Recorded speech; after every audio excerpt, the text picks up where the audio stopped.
Assalamualaikum warahmatullahi wabarakatuh. Perkenalkan, nama saya Evi Fitriana Ambarwati dengan NIM 210621100031 dari Program Studi Pendidikan Bahasa dan Sastra Indonesia, Fakultas Ilmu Pendidikan Universitas Trunojoyo Madura. Di video kali ini, aku akan menjelaskan tentang wawasan Nusantara. Apa itu wawasan Nusantara? Wawasan Nusantara merupakan wawasan nasional atau national outlook bangsa Indonesia yang selanjutnya dapat disingkat Wasantara. Wawasan nasional merupakan cara pandang bangsa terhadap diri dan lingkungan tempat hidup bangsa yang bersangkutan. Cara bangsa memandang diri dan lingkungannya tersebut sangat mempengaruhi keberlangsungan dan keberhasilan bangsa itu menuju tujuannya. Bagi bangsa Indonesia, wawasan Nusantara telah menjadi cara pandang sekaligus konsepsi berbangsa dan bernegara. Ia menjadi landasan visional bangsa Indonesia. Konsepsi wawasan Nusantara sejak dicetuskan melalui Deklarasi Juanda tahun 1957 sampai sekarang mengalami dinamika yang terus tumbuh dalam praktek kehidupan bernegara. Sebelumnya dikatakan bahwa wawasan Nusantara merupakan wawasan nasional atau national outlook bangsa Indonesia. Pengertian wawasan Nusantara menurut para ahli ada beberapa, salah satunya adalah dari Hasnan Habib. Wawasan Nusantara diartikan dengan kebulatan wilayah nasional termasuk satu kesatuan bangsa, satu tujuan dan tekad perjuangan, dan satu kesatuan hukum, satu kesatuan sosial budaya, satu kesatuan ekonomi, dan satu kesatuan hankam.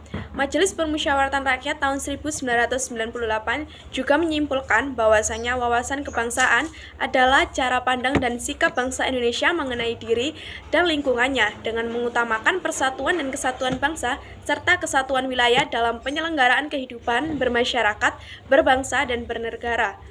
Wawasan Nusantara bisa kita bedakan dalam dua pengertian, yakni pengertian etimologis dan pengertian terminologi. Secara etimologi, kata wawasan Nusantara berasal dari dua kata, wawasan dan Nusantara. Wawasan dari kata wawas dalam bahasa Jawa yang artinya pandangan, sementara kata Nusantara merupakan gabungan kata Nusa yang artinya pulau dan antara.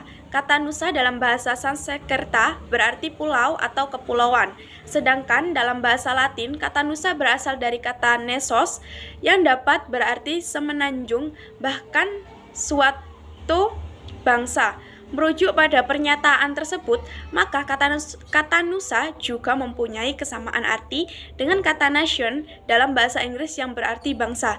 Dari sini bisa ditafsirkan bahwa kata Nusa dapat memiliki dua arti, yaitu kepulauan dan bangsa. Kata kedua yaitu antara, memiliki padanan dalam bahasa Latin in dan terra yang berarti antara atau dalam suatu kelompok. Antara juga mempunyai makna yang sama dengan kata inter dalam bahasa Inggris yang berarti antar atau antara dan relasi.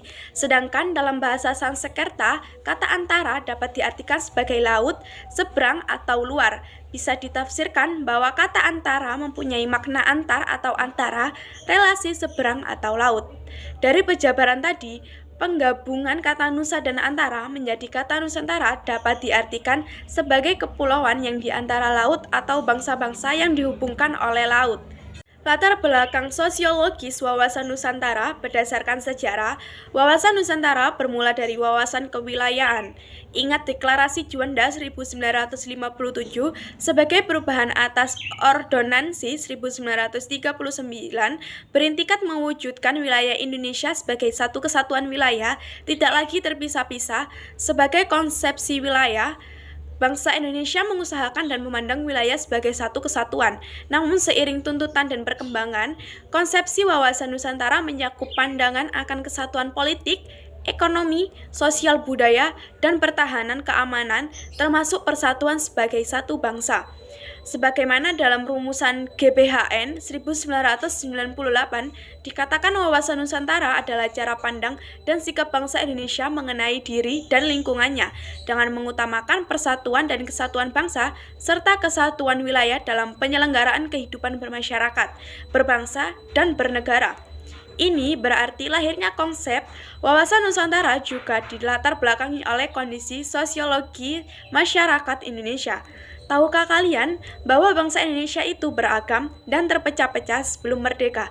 Bahkan antara bangsa Indonesia sendiri mudah dipertikai dan diadu domba oleh Belanda melalui politik Divide et Impera. Sekian dari saya, kurang lebihnya saya mohon maaf. Saya akhiri, wassalamualaikum warahmatullahi wabarakatuh.